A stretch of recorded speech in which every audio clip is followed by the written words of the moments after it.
So hello guys, कैसे हो आप लोग। Welcome to my channel. आज की वीडियो में हम करेंगे CA inter May 25 taxation paper का review. So first of all चलते हैं हम एमसीक्यूज़ पर। आगे हम इस पे भी आएंगे कि पेपर लेंथी था या नहीं था। फर्स्ट ऑफ ऑल हम चलते हैं एमसीक्यूज़ पर। एमसीक्यू इनकम टैक्स के।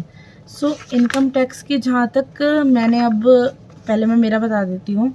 मैंने अभी May 25 में ग्रुप 1 दिया है और मैं आगे दूंगी सितंबर में ग्रुप 2। तो वैसे अभी भी बच्चे तो दे रहे होंगे ग्रुप 2, उनका भी डिले हो गया है पेपर, तो क्योंकि अभी ये सीज़ फायर हुआ है जो पाकिस्तान की वॉर चल रही थी।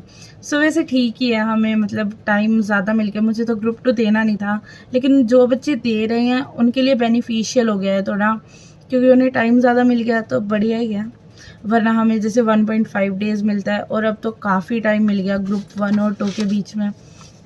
अब चलते हैं अपने वापस टैक्सेशन पर। टैक्सेशन के एमसीक्यूज़ पर इनडायरेक्ट टैक्स के। सो इनडायरेक्ट टैक्स की जहाँ तक मेरा ओपिनियन है, मुझे थोड़े से हार्ड लगे एमसीक्यूज़। मतलब as compared to previous years मुझे एमसीक्यूज़ थोड़े से हार्ड लगे इनडायरेक्ट टैक्स के। जहाँ तक बात रही जीएसटी के एमसीक्यूज़ की, जीएसटी के एमसीक्यूज़ मुझे मॉडरेट लेवल के लगे, मतलब ठीक थे एमसीक्यूज़। लेकिन इनकम टैक्स के थोड़े से ज़्यादा कंफ्यूजिंग आ रखे थे, ट्रिकी आ रखे थे। सो उसमें थोड़ी सी प्रॉब्लम हुई। सो अब चलते हैं हम डिस्क्रिप्टिव पर। तो डिस्क्रिप्टिव पहले इनकम टैक्स का descriptive as compared to past years, मतलब पास्ट ईयर्स नहीं प्रीवियस ईयर, तो मुझे ठीक लगा। मतलब इजी आ रखा था, इजी नहीं इजी टू मॉडरेट पेपर आ रखा था। और जीएसटी का भी ठीक था पेपर, तो मतलब डिस्क्रिप्टिव पेपर टैक्सेशन का अच्छा आ रखा था, मॉडरेट लेवल का आ रखा था। एमसीक्यूज़ थोड़े से हार्ड थे।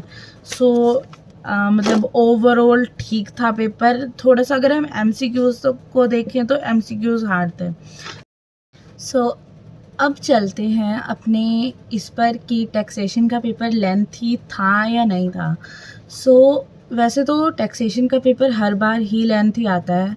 मतलब टैक्सेशन का लेंथी हो ही जाता है, क्योंकि हमें प्रोविज़न भी लिखने पड़ते हैं, सोल्व भी करना पड़ता है, और टोटलिंग वगैरह में तो प्रोविज़न मतलब लेंथी तो हो ही जाता है टैक्सेशन का पेपर। सो मतलब मुझे तो लेंथी लगा थोड़ा। लास्ट में मेरे जैसे एक दो क्वेश्चंस जो मैंने छोड़ रखे थे, जो मुझे इतने क्लियर नहीं थे कि मैं लास्ट में करूँगी, वो मेरे रह भी गए। सो थोड़ा सा लेंथी था, मतलब इतना भी नहीं था, मैनेजेबल था। लेकिन मुझसे मतलब एक दो क्वेश्चंस रह गए, मुझे लेंथी लगा। सो आप भी बताना आपका पेपर कैसा लगा और आपका कैसा गया। Till then bye bye.